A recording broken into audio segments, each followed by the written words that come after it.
Fala galera ligada no Pautas e Táticas, vamos dar início às nossas análises rápidas das equipes do Brasileirão 2022, começando pelo Flamengo, que ainda é dirigido pelo Paulo Souza, né? A gente não sabe o que vai acontecer nas próximas semanas, a pressão em cima dele já é gigante. E por que essa pressão já é tão grande? Será que é só por fatores externos? Só porque o Jorge Jesus está desempregado? Ou se o time realmente está apresentando padrões difíceis de serem assimilados pelos jogadores, o desempenho e os resultados não são tão satisfatórios ou compatíveis com a qualidade do elenco? São alguns debates que a gente vê volta e meia aí, tanto na mídia esportiva tradicional, quanto nos papos de boteco com torcedores rubro-negros. E é isso que a gente vai debater, a gente vai fazer a nossa análise fria, sem passionalismo, até porque todo mundo sabe, não é o meu clube do coração, mas vamos fazer aí essa análise sobre a equipe do Flamengo, do Paulo Souza, perdão. Se você já é inscrito, muito obrigado. Se é novo por aqui, seja muito bem-vindo. Espero conquistar sua inscrição, assim como seu like nesse vídeo, seu compartilhamento para os amigos, principalmente os rubro-negros, né, tratando-se desse vídeo aqui, seu feedback, principalmente também do torcedor rubro-negro. Mas claro, todo mundo está convidado também a poder dar a sua opinião e alimentar o debate, assim como sua sugestão de temas para próximos vídeos. Então vamos pegar aqui a nossa prancheta, abrir nossas anotações, temos muita coisa para falar sobre o time do Paulo Souza. Começando pelo o time base, a escalação. Você viu aqui, eu escalei num 4-4-2, talvez você já tenha batido o olho e estranhado, mas esse é um dos pontos mais importantes da nossa análise, beleza? O Hugo é o goleiro do Campeonato Brasileiro, o Santos, que foi contratado junto ao Atlético Paranaense, é o goleiro das Copas. Na lateral direita, tem jogado o Isla, mas já jogou o Rodinei, já jogou o Mateuzinho. O Isla, desde o jogo do São Paulo para cá, tem ganho um pouco mais de confiança, principalmente pelo golaço que ele fez. O Fabrício Bruno foi quem mais jogou com o Paulo Souza na zaga, mas ele está lesionado, Rodrigo Caio está lesionado, Pablo chegou, se machucou, ainda não foi titular com muita frequência, então o Ilharão tem sido improvisado na zaga ao lado do Davi Luiz, e o Felipe Luiz fecha aqui a lateral esquerda. No meio, com esse reposicionamento do Arão, o Thiago Maia tem jogado ao lado do João Gomes, que é uma grata surpresa do Flamengo na temporada. O Andreas Pereira foi para o banco de reservas. E outra troca que o Paulo Souza promoveu: o Arrascaeta veio jogar pela direita e o Everton Ribeiro foi jogar na esquerda. A dupla de ataque, Bruno Henrique e Gabigol, como todo mundo conhece. Por que eu escalei o time no 4-4-2 e não num sistema com 3 zagueiros? Porque o Flamengo não está jogando com 3 zagueiros. O Flamengo parte de um 4-4-2 para um 3-4-3 quando tem a posse de bola. Faz uma saída com 3 jogadores, tendo o Felipe Luiz como o lateral base. Quando a gente for falar dos padrões ofensivos, a gente vai explicar isso um pouco melhor. Eu vou começar explicando os padrões defensivos, beleza? O que tem se chamado de ala esquerdo no Flamengo tá errado, porque na verdade é um jogador atuando na posição de winger. Esse jogador que fica aberto na segunda linha de 4. Nesse momento está sendo o Everton Ribeiro, na temporada já foi o Lázaro, já foi o Marinho, até o Bruno Henrique já fez essa posição. Dependendo do jogo, o Everton Ribeiro e o Bruno Henrique até trocam de posição, inclusive contra o Botafogo foi assim. Então vamos falar dos aspectos defensivos, porque a maior prova que o Flamengo não joga com 3 zagueiros é a forma como o time se organiza defensivamente e principalmente na forma como ele se desorganiza. Para começar, se fossem 3 zagueiros mesmo,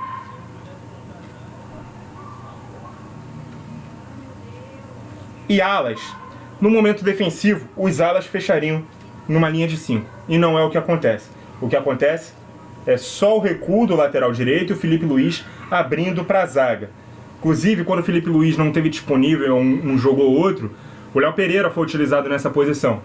Ah, mas ele foi improvisado como lateral esquerdo. Não, ele é um terceiro zagueiro quando o time tem a bola, ele é um lateral esquerdo quando o time não tem. Então é uma dupla função que o jogador dessa posição tem que fazer no time. Então, uma vez entendido isso, inclusive contra o Botafogo percebeu que não havia, o Paulo Souza percebeu que não havia necessidade de fazer a saída com 3, ele sacou o Felipe Luiz do time para colocar o Ayrton Lucas, que também é lateral esquerdo e também entrou na linha de 4, mas com mais liberdade para o apoio, juntamente com o lateral direito. Então o time ficava só com 2 jogadores ali para confrontar o Herisson, que era o único jogador na frente do Botafogo que fazia pressão na dupla de zaga. Então não havia necessidade de ter 3 contra 1. 2 já fazia superioridade numérica. Porém, o primeiro erro do Flamengo é na pressão alta, que normalmente é feita com 3 jogadores. Um desses jogadores da segunda linha, ele sobe para poder ajudar nessa primeira pressão. E aí ele esquece de voltar e muitas vezes, quando o adversário tem a bola, consegue fazer essa inversão e encontrar o lateral, né, do lado dessa jogada exposto, pois não tem ali uma cobertura adequada. Se toda a linha flutuar para esse lado para fechar, descobre o outro lado.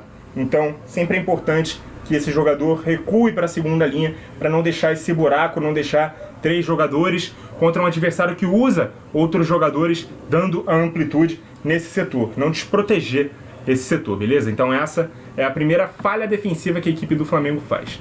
Então, superar essa primeira pressão, né, o lateral fica um pouco mais exposto e aí dá uma origem a um segundo problema. Não há um jogador de contenção no meio-campo do Flamengo.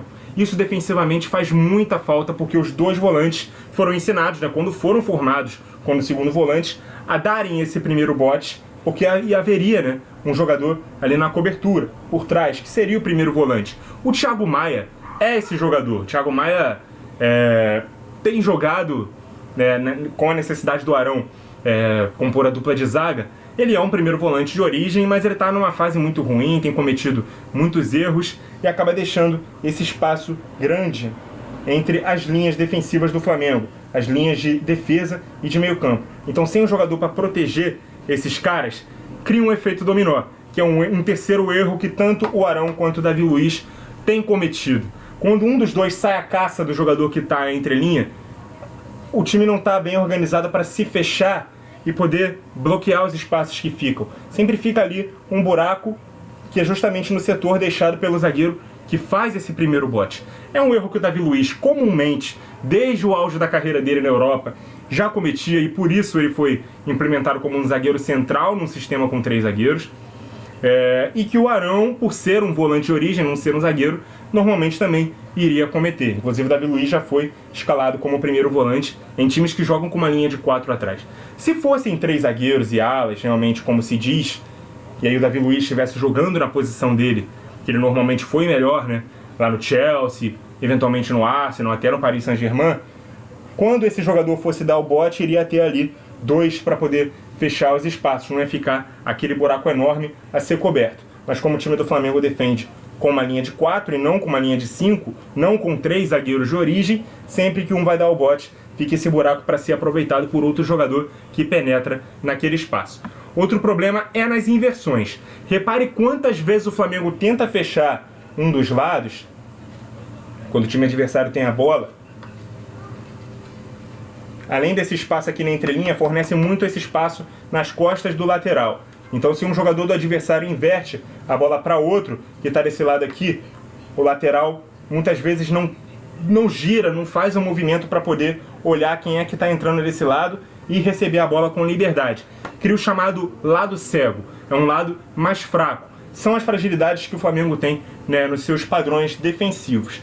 Então é por isso que tem sido tão criticado assim na defesa e é por isso que não dá para dizer que o Flamengo atua com 3 zagueiros, apesar dos padrões ofensivos indicarem para que o time faça uma saída de 3 e que faça com que o Felipe Luiz se comporte como terceiro zagueiro, com que o jogador aberto pelo lado esquerdo se comporte meio que como um ala. Mas ninguém diz, por exemplo, que a seleção brasileira joga com o Rafinha de ala. Ninguém diz que o Danilo está jogando como zagueiro. No momento ofensivo, o Danilo fica como um lateral base, o Rafinha permanece aberto, quem tiver do lado esquerdo vem fechar pelo meio para poder abrir espaço para quem jogar ali na lateral esquerda, que normalmente tem maior liberdade. A não ser que quando jogam Daniel Alves e Alex Telles, né, que o Daniel vem para o meio e os pontas ficam dando amplitude sem nenhum lateral subir, né, para poder jogar um pouco mais aberto, um pouco mais com essa característica do que comumente a gente chama de ala. Então vamos falar desses padrões ofensivos do Flamengo, a gente já começou a falar aqui, faz uma saída de 3 com o Felipe Luiz, o Davi Luiz fica por aqui centralizado, quase que como um líbero, o lateral dá amplitude desse lado. O Arrascaeta fica aqui juntamente com o Bruno Henrique, aqui o Gabigol, os 2 volantes, e o Winger pelo lado esquerdo é quem tem que dar amplitude. Aqui a gente pode discutir se o Everton Ribeiro tem característica para isso. Ele que é melhor jogando do lado direito, e ele que é um meia de origem, é um meia construtor que joga aberto pelo lado, vem articular o jogo por dentro. Aqui ele tem que atacar a linha de fundo o tempo todo. Então aqui ele tem que ter velocidade e bom cruzamento para poder chegar ao fundo. Essa boa chegada ao fundo para poder fazer valer esse posicionamento. O Paulo Sousa prefere que um jogador canhoto atue por aqui. Mesmo que, às vezes, jogue também um destro. O Marinho, que também joga pela direita, corta para o meio, chuta com a perna esquerda, joga por aqui. Mas ele vem sendo implementado por aqui quando entra muitas vezes, por ser canhoto. O Lázaro, se eu não me engano, eu acho que ele não é canhoto. Vocês podem me ajudar aí nos comentários. Se não me engano, ele é destro mesmo, assim como o Bruno Henrique. Então até se o Everton Ribeiro atua por aqui, muitas vezes ele pode trocar com o Bruno Henrique para que ele seja mais uma companhia aqui, o Arrascaeta, de articulação, e que o Flamengo tenha aqui um jogador de aceleração, de velocidade, para poder partir para cima do lateral. No jogo contra o Botafogo no último domingo, o Bruno Henrique, principalmente no primeiro tempo, estava dando um baile, uma aula no lateral direito do Botafogo, o argentino Saravia, né, porque os enfrentamentos individuais sempre vão ser esses dois jogadores. O de extremidade de linha defensiva, o lateral, e o de extremidade de linha ofensiva, no caso, um ponta, um winger, um ala, chame como quiser esse jogador na fase ofensiva. No caso aqui foi o Bruno Henrique, mas normalmente ele atua aqui no meio espaço e deixa o Everton Ribeiro mesmo dando amplitude. O time estimula muito as jogadas de 1 contra 1 nas pontas, mas isso depende muito de como o adversário se defende no momento de saída de bola do Flamengo. E aqui a gente vai apresentar quais são os tipos de saída de bola e de tipos de construção ofensiva que o Paulo Sousa tem implementado nesse time. Quando a defesa do adversário sobe pressão, a opção é por ligações diretas. Por isso a contratação do Fabrício Bruno, que tem uma qualidade no passe muito grande, por isso a opção de, na ausência do Fabrício Bruno, utilizar o Ilharão nessa posição, porque ele tem qualidade no passe, ele já foi utilizado nessa posição, e ele como jogador de meio campo tem um passe melhor que outros jogadores, outros zagueiros, né, que o Flamengo tenha. Por mais que o Pablo seja um homem de confiança ali do Paulo Sousa, ele ainda não teve essa sequência. O Gustavo Henrique já se mostrou e já foi elogiado pelo Paulo Sousa pelo bom passe que ele tem, mas o Léo Pereira é canhoto, então não jogaria pelo lado direito. O Rodrigo Caio ainda quase que não pôde se contar com ele por conta de lesão, então o Ilharão é o melhor substituto para esse jogador mesmo. Que aí faz essa ligação direta, porque pegando o adversário subindo pressão, dá espaço nas costas. Então esse lançamento normalmente vai pegar um homem aqui no mano a mano e o resto do time entrando na área. Então isso é o padrão de jogada, de ligação direta, quando o time adversário decide subir pressão na saída de bola do Flamengo. Agora, quando o adversário é mais precavido na defesa, o time tenta subir com passes curtos, né? Acumula jogadores em um dos lados.